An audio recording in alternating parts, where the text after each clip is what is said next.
Siglo XVI, los vascos pisan por primera vez tierra venezolana en busca del paraíso.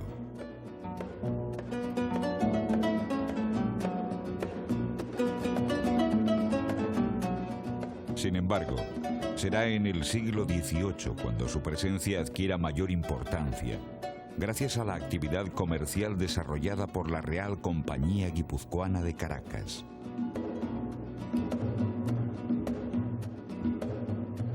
En sus barcos viajan también las ideas ilustradas que años más tarde propiciarán la independencia de Venezuela.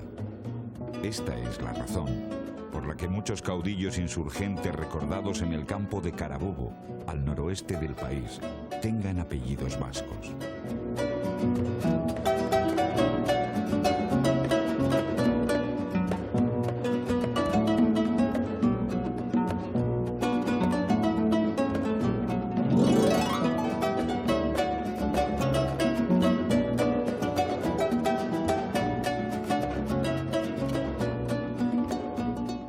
La segunda gran oleada de inmigrantes vascos en Venezuela es más reciente.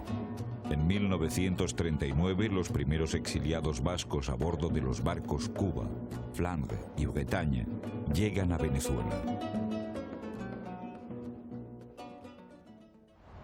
A mí me llegó la noticia de que a raíz y como consecuencia de la guerra civil, muchos vascos habían salido de su país y estaban refugiados en Francia. Y que esos vascos estaban buscando a dónde ir. Se hablaba en ese momento, calculo yo, de un lote grande como de 300 personas, principalmente hombres, que estaban dispuestos a venirse. Yo hablé con el presidente y el presidente no tuvo ningún inconveniente, me dijo, me parece muy bien, haga lo necesario para que vengan. Se hicieron las gestiones y llegaron aquí a Venezuela a principios del año, a principios del año 39, no puedo precisar en este momento la fecha, una embarcación francesa que venía de puerto francés y que traía a bordo cerca de 300 vascos. De ellos hacía un poco el papel de coordinador y representante el capitán Maguregui, un antiguo capitán de marina español, de marina mercante. Yo bajé a recibirlos de La Guaira con mucho entusiasmo porque creía que era un aporte muy importante que se le daba al país con esta gente capaz, trabajadora, sana, honesta.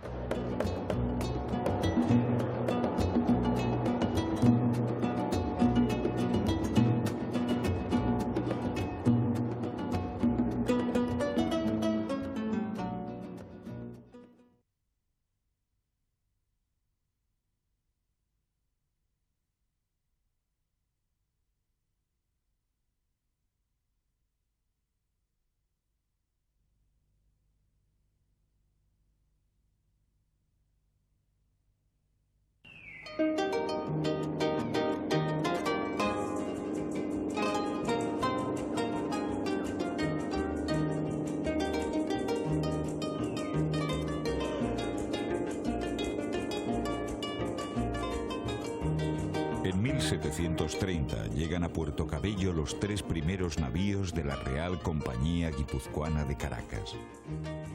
La compañía, integrada por comerciantes vascos y el gobierno de Guipúzcoa, contaba con el apoyo de la corona española. Años más tarde, incluso, se le concedería el monopolio del comercio con Venezuela.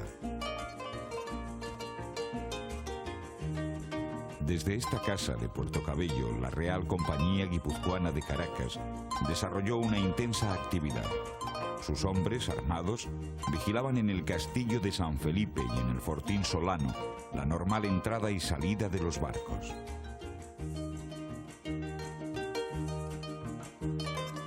Tanto de Puerto Cabello como de La Guaira, donde la compañía tenía otra casa, salían los barcos de la Guipuzcoana rumbo a Pasajes cargados de cacao y tabaco. Y de allá para acá vienen productos elaborados como hierro vizcaíno, claro, elaborado, espadas, cañones, armas de todo tipo. Vienen productos alimenticios como aceite de oliva, olivas, pasas, vino, etc.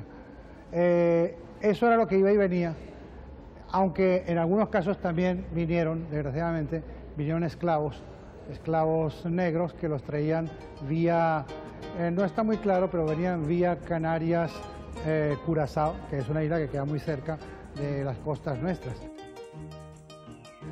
Yo creo que el balance de la Compañía Guipuzcoana es muy favorable porque crea una ciudad, crea una infraestructura muy importante, crea un puerto de primera magnitud.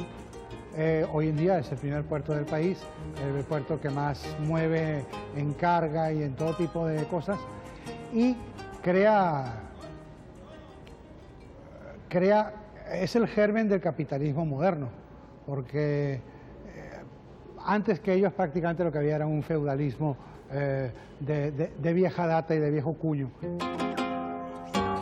Mercancías intangibles pero fundamentales para el futuro de Venezuela fueron también transportadas desde Europa al país americano en los barcos de la Real Compañía Guipuzcoana de Caracas.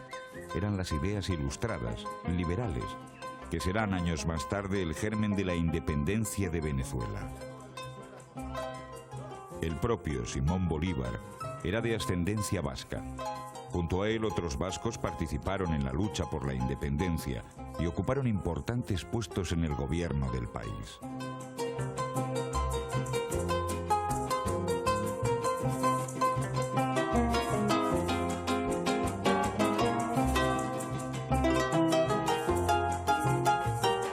Descendiente de los Mújica que llegan al occidente de Venezuela hacia 1700 es Ramón José Velázquez Mújica. Él fue presidente de la República desde la destitución de Carlos Andrés Pérez hasta las elecciones de 1993. El apellido, comienzo de 1700, ya existía en todo el occidente de lo que era la Capitanía General de Venezuela, como otro grupo del mismo origen, del mismo apellido, vino al oriente, lo que se denominaba para los años de 1700 provincia de Nueva Andalucía, donde hubo una concentración de vascos, catalanes y andaluces en las regiones que hoy se llaman Anzoátegui, Monagas, Sucre y Margarita.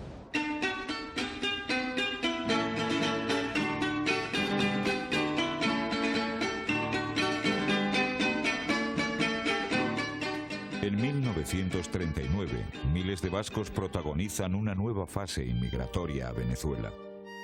Cuando estalla la Guerra Civil Española, en Venezuela gobierna el general López Contreras, de talante más abierto que su antecesor, el general Gómez. La guerra divide a la opinión pública venezolana a favor y en contra de la República.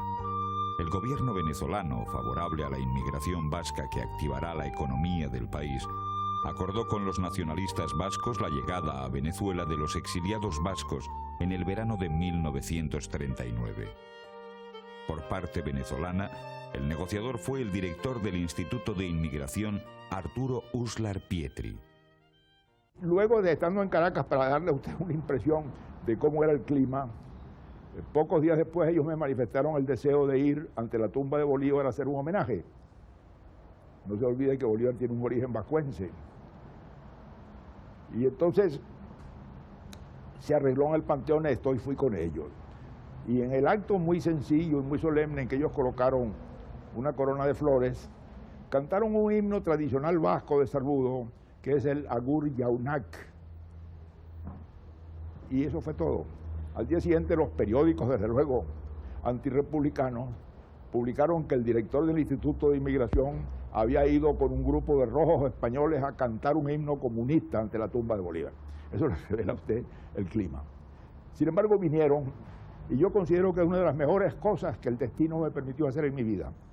Fue una inmigración sumamente importante, sumamente útil, que influyó muchísimo en todo el proceso de modernización de Venezuela, que dejó y se arraigó en el país de un modo pleno, que quedaron muchos de ellos aquí, sus descendientes, otros regresaron a España después que terminó el régimen franquista, y que reanudaron en Venezuela lo que pudiéramos llamar la contribución vasca al progreso del país.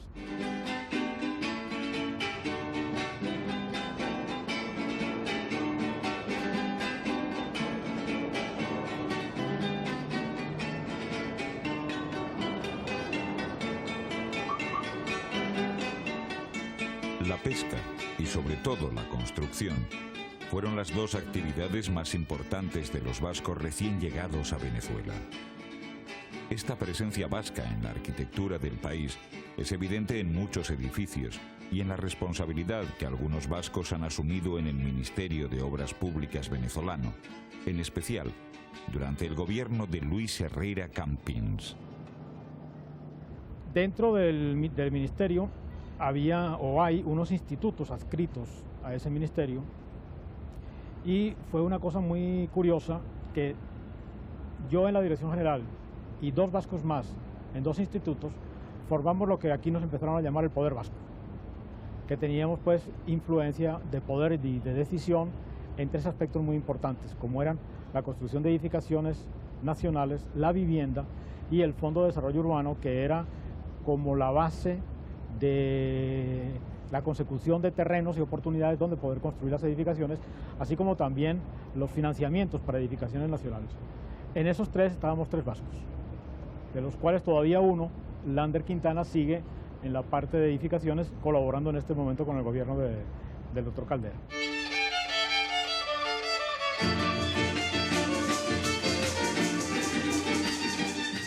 Los médicos constituyeron otro colectivo numeroso entre los exiliados vascos que pisan tierra venezolana. Llegaron 29, hoy solo quedan 2. Uno de ellos es el doctor José María Bengoa, homenajeado recientemente en la Universidad Central de Venezuela, en reconocimiento a su labor en la sanidad del país, en la Organización Mundial de la Salud y en la UNESCO. Dar las gracias a las autoridades de la Universidad Central de Venezuela y de manera especial al rector, doctor Simón Lozanas, al doctor Antonio Farías Cantelón.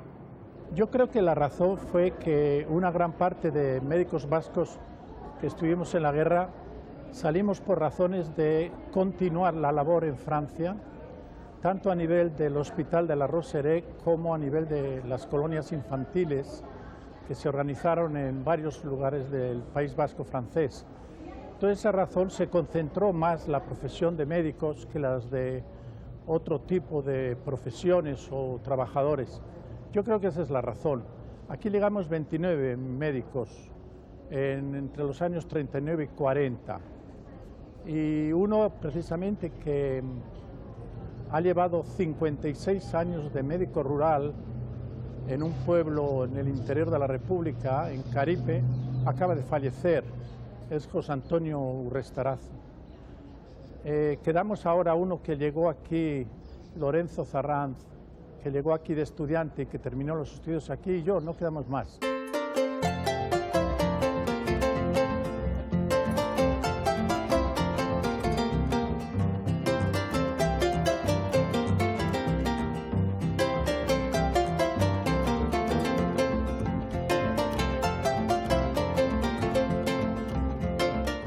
En el campo de la investigación, la figura más relevante de los vascos llegados a Venezuela en los años 30 es el navarro Pablo Mandazain, más conocido como Hermano Ginés. De La Salle, el hermano Ginés es biólogo, zoólogo, botánico y antropólogo. Fundó en 1940 la Sociedad de Ciencias Naturales La Salle y en 1957 la Fundación La Salle que él preside. Esta fundación ha puesto en marcha distintas iniciativas científicas y educativas en Venezuela, como la Estación de Investigaciones Marinas de Isla Margarita. Nosotros siempre hemos hecho que la educación corresponda primero a una investigación de un recurso que te diga si hay suficiente para la promoción de las gentes, y luego formar a los jóvenes en función de ese recurso, porque en esa forma se radican en los lugares y no vienen a llenar los lugares marginales de las ciudades y creando y aumentando el lumpen, ¿no? Que es un poco el tremendo problema que sufre Venezuela actualmente, porque no preparamos, como lo está haciendo Fundación, ¿verdad?, que regionalizó la enseñanza, porque así como en Margarita formamos para el mar, en Guayana formamos para la parte industrial, en el llano, que tenemos también centros de formación y de investigación, estudiamos el agro y formamos para la utilización del agro, y lo mismo en los Andes.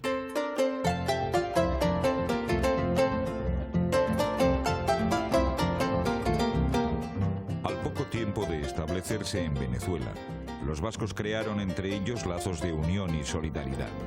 De ahí el nacimiento de la Asociación Vasca de Socorros Mutuos. Una de sus obras fue el Panteón Vasco del Cementerio General del Sur de Caracas, con el fin de que aquellos vascos que no tuvieran recursos pudieran tener un panteón.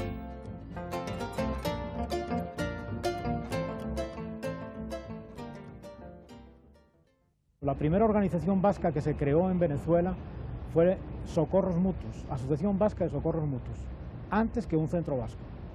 No había centro vasco en el año 40, pero sí se creó la Asociación Vasca de Socorros Mutuos.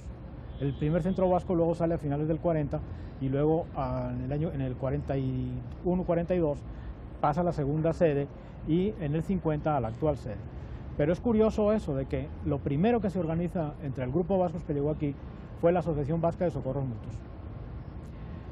Yo creo que todo eso ha sido pues un bagaje que nos ha caído a nosotros encima y que ha hecho que seamos lo que somos y que tengamos ante el pueblo venezolano pues una impresión muy buena. O sea, yo creo que la gente sinceramente en este país nos quiere y nos aprecia por nuestra labor. Recientemente acaba de haber una serie de Jayalay en el centro de pelota a mano en el centro vasco, donde se repitió la misma final del año pasado que se repitió en Euskadi, y el presidente de la República se presentó, tocó la puerta y entró.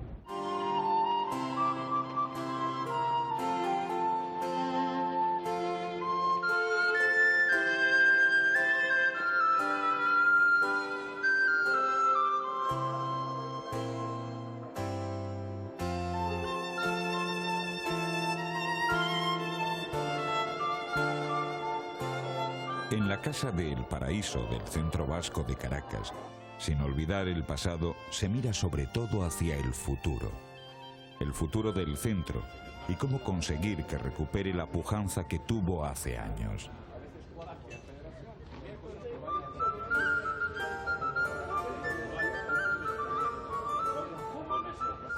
El mayor reto es atraer a los jóvenes hijos de vascos nacidos ya en Caracas. La pelota en el frontón es una manera, y tal y como opina David Elesgaray, el modo más bonito de que la presencia vasca siga viva en Venezuela. David Elesgaray sigue enseñando a niños de 5 a 14 años a jugar a pelota.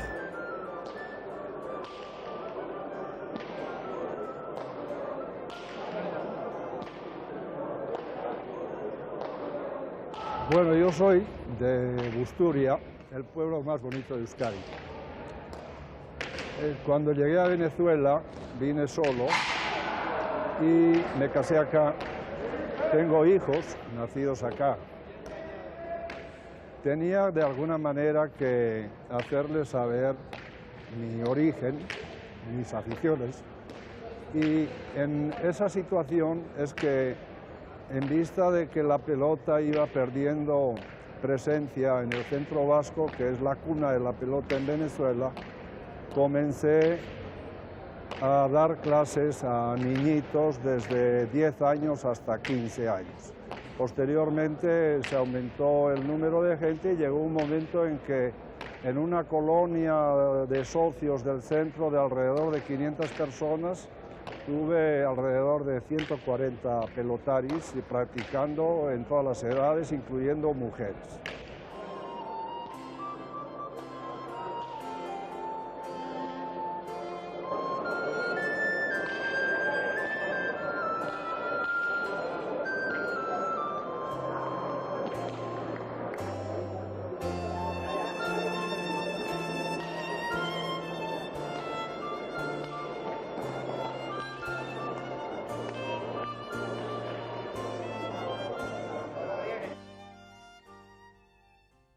Bueno, yo practico la pelota desde 4 o 5 años, a esa edad fue que empecé acá en la Icastola.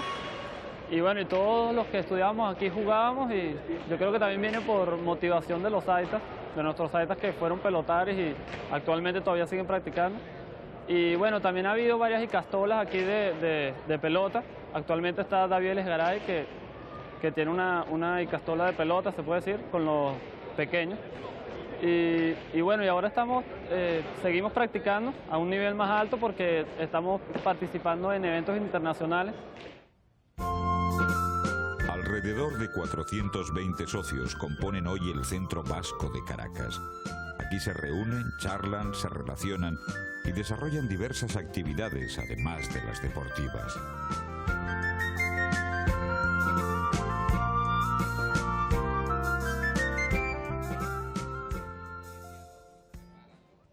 El Centro Vasco tiene diversidad de actividades.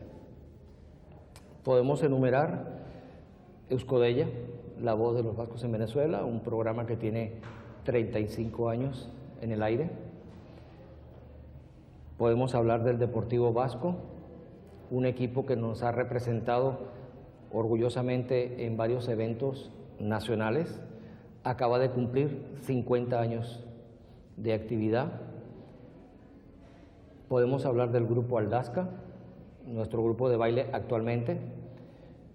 Anteriormente los grupos de baile pertenecían a lo que era Eusko Gaztedi, que era la juventud, pero ahora es un grupo que definitivamente trabaja directamente con la Junta Directiva del Centro Vasco.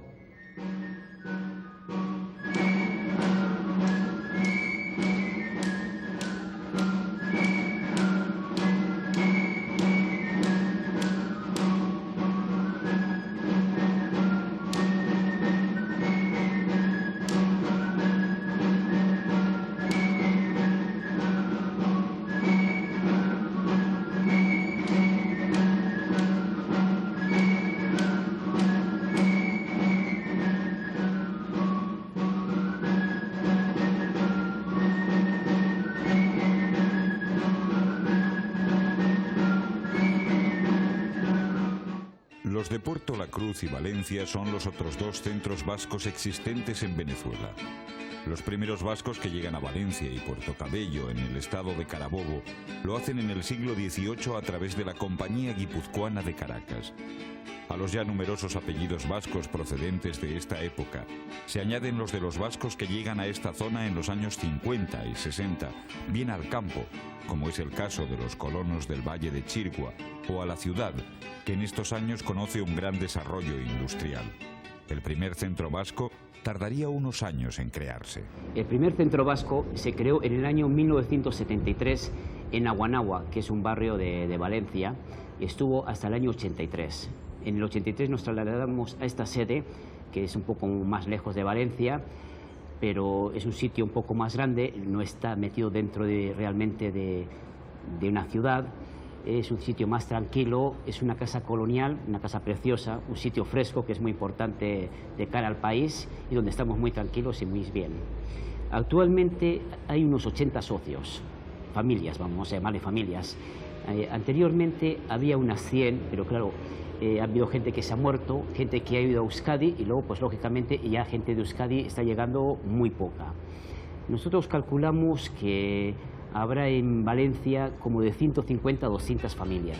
Valencia es una ciudad de 1,5 millones de habitantes. Bueno, está creciendo muy rápidamente. En poco tiempo supongo que seremos 2 millones de habitantes. Está en el centro oeste. Está bastante céntrico en Venezuela, por eso es una zona de mucho desarrollo. Tiene el puerto a 30 kilómetros, que es el puerto más importante de Venezuela, por eso hay tanto desarrollo, ¿no? Entonces, si queréis compararlo con algo así como ciudad, muy grande y más desordenado, por supuesto, sería Gasteiz. Digo compararlo porque es muy plano, hay mucha actividad industrial, hay mucho crecimiento porque hay mucha extensión. Pese a su reducido número, hay personas, sobre todo jóvenes, con gran iniciativa para mantener vivo el centro vasco de Valencia. El grupo de baile Kites, la pelota en el frontón, celebraciones como el Día de San Juan, la tamborrada o San Fermín, se organizan en este acogedor centro vasco. Todos los jueves, sacerdotes vascos de la zona acuden a él a pasar el día.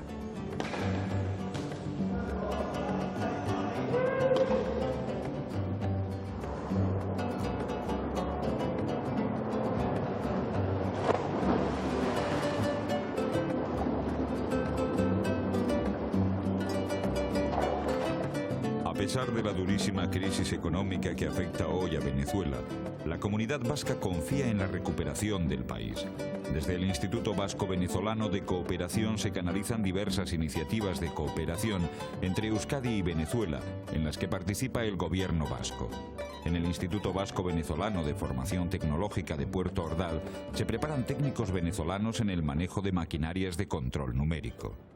Eso es un proyecto de alrededor de 100 millones de pesetas con un socio local, por llamarlo de alguna forma socio, es la Fundación La Salle, que es la contraparte venezolana donde en todos los proyectos se exige que una parte del dinero lo ponga o del costo de eso lo ponga un ente local. En este caso es el de Puerto Ordaz y ha sido con la Fundación La Salle, que envió a 2 técnicos a Euskadi, a Mondragón concretamente, durante 6 meses a prepararse, y junto con otros 2 ingenieros vascos que están ahí, pues están trabajando ya en Puerto Ordaz, impartiendo clase.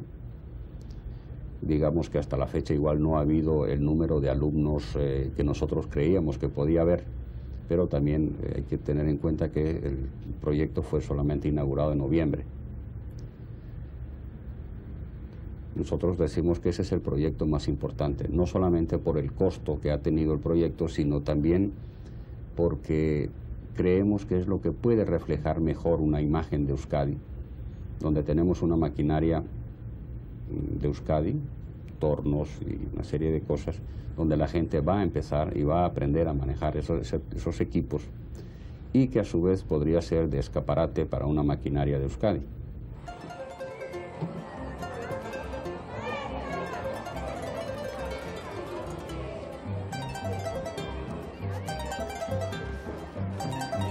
Escuelas como esta de Santa Ana de San José de Tarbes, en el barrio de La Castrera, en Valencia, han recibido subvenciones del gobierno vasco.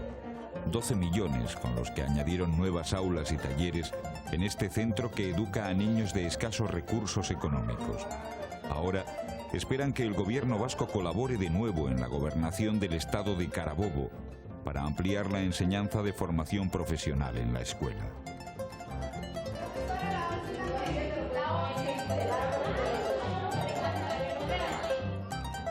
Como a La Castrera, las ayudas vascas canalizadas a través de la Fundación La Salle, los escolapios o los jesuitas, llegan a otras zonas deprimidas de Venezuela. Yo no diría que es una devolución, porque parecería que Venezuela está pasando factura y no es cierto. Pero si nuestros aitas pudieron venir a este país a rehacer una vida, pues si hoy Euskadi siente una sensibilidad y está ayudando a un montón de países, nosotros pensamos que a los países latinoamericanos que de alguna forma dieron cobijo a nuestros aitas, pues sería una forma de ayudar en este momento que tienen ellos una necesidad.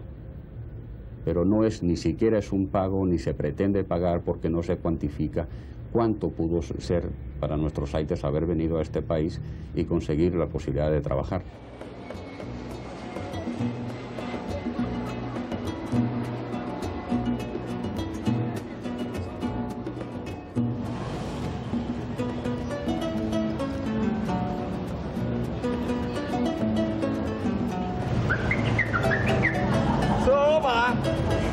Adiós, Uribe.